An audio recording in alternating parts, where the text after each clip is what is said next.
Bonjour tout le monde. Voici la section 2 de votre chapitre 3 en géométrie analytique. Donc, ce qu'on va regarder, c'est le monde de la droite. Donc, premièrement, pour calculer la pente d'une droite, qui est la même chose que le taux de variation, on s'était servi de delta Y divisé par delta X. Fait que delta Y, c'est équivalent à notre Y2 moins Y1 et delta X à X2 moins X1. Donc, quand on veut la pente d'une droite à partir de 2 points, exemple, ici j'ai R à moins 2,5 et le point S à 3 moins 15. Donc, première étape, c'est de calculer delta Y. Fait qu'on travaille encore avec un thermomètre, tout simplement un Y.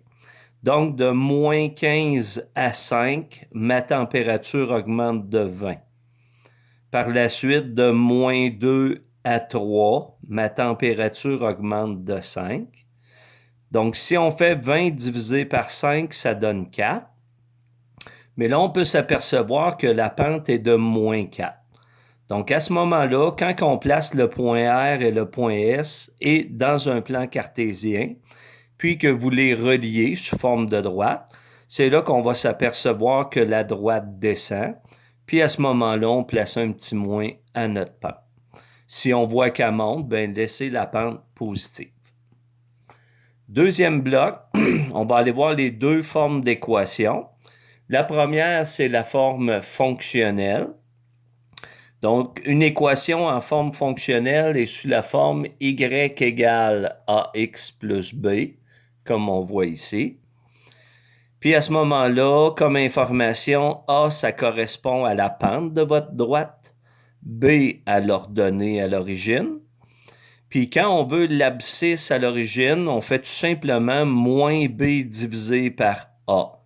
Donc récupérer la valeur de B dans l'équation et la valeur de A. Et en faisant moins B par A, ça nous donne l'abscisse à l'origine. Donc par la suite, on peut avoir une équation de droite, mais en forme générale. Donc, quand on analyse la forme générale, c'est qu'elle est égale à 0. Donc, c'est A majuscule X plus B majuscule Y plus C égale 0. Comparativement à en haut, notre forme fonctionnelle, c'est que notre variable Y est isolée.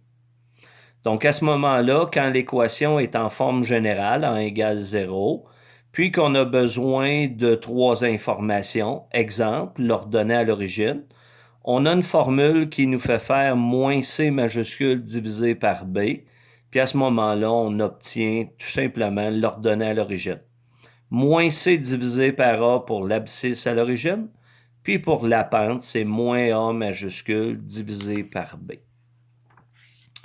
Donc, si on continue, pour compléter cette section-là, à l'occasion, vous aurez à tracer une droite, OK? Donc, pour tracer une droite, ce que je vous conseille, c'est de récupérer l'abscisse et l'ordonnée à l'origine qu'on a vu à la page précédente. Donc, si la règle est en forme fonctionnelle en y égale, donc placez votre ordonnée qui est plus 3. À ce moment-là, placez 3 sur l'axe des y. Pour récupérer votre abscisse à l'origine, faites moins b divisé par a. Donc, moins 3 divisé par 2, on est à moins 1,5. Puis de là, relier abscisse et ordonnée. Pour ce qui est de la forme générale, on calcule même chose, l'abscisse puis l'ordonnée à l'origine.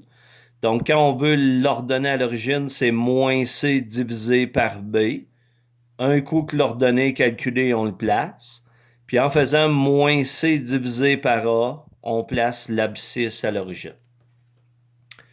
Donc finalement, on avait vu aussi les passages d'une forme à l'autre pour les deux formes d'équation. Donc la plus simple, c'est de prendre exemple ici une forme fonctionnelle pour la mettre en général. Tout ce qu'on fait, c'est qu'on enlève la variable y à gauche en faisant moins y moins y. Puis à ce moment-là, je tombe avec 0 égale moins 1 demi-x moins y moins 9. Finalement, quand je veux une forme générale en forme fonctionnelle, Ça nous prend tout simplement la pente. Vous avez une formule pour la pente qui est moins A divisé par B, qui donne 3/4. Puis quand vous voulez l'ordonner à l'origine, c'est moins C divisé par B. Puis à ce moment-là, votre valeur est de -3. Donc, c'est tout pour la section 2.